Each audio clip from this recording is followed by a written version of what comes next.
really grabs him hard. Yeah. And then he's like, okay, I'm walking. You even see him with his camera. I'm walking back to your car. There's no resisting. He's trying to tell him, you're being unconstitutional. He does say it. You can't do this to me. Call your supervisor.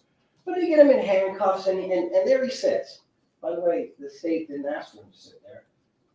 Agnes Lexus asked for a suspended sentence, and Judge Zimmerman decided to give him the maximum. He's been in there 4.5 months. Damn. For this. And I kind of wonder. So that characterization is, it's not a maximum. It's 3 months on each count.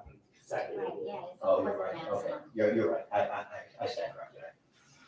For whatever reason, I guess misdemeanor 6 months, 6 months. Yeah. So she gives him, but the state didn't ask for that. They asked for concurrent 90 days suspended. It goes to show what really happened. There were so many different errors, and I can tell the court has a good handle of this. Judge, there is no resisting. It was an unconstitutional arrest. The man should receive the benefit. I mean, we have a beyond reasonable doubt standard. We can look at Wilson. I now hear the state really struggling. They almost sound like me in a bad murder case where they're saying, well, what is physical conduct or contact? Because that's what Wilson said. And they're struggling with it because they don't even, because there's no physical contact. Backing up and filming and then pulling out a second camera, it's not physical conduct.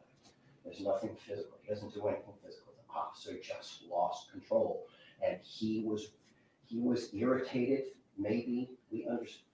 It's not. Yeah, you can understand. Yeah. I can understand. Okay, and it kind of comes out of nowhere. It's out of nowhere. Is it? Who wants to be called names? But that's what the courts are all saying. You've got to ensure this. Our citizens have a right to do this, and it also keeps our police. These auditors do help in some way because sometimes they prove police are doing.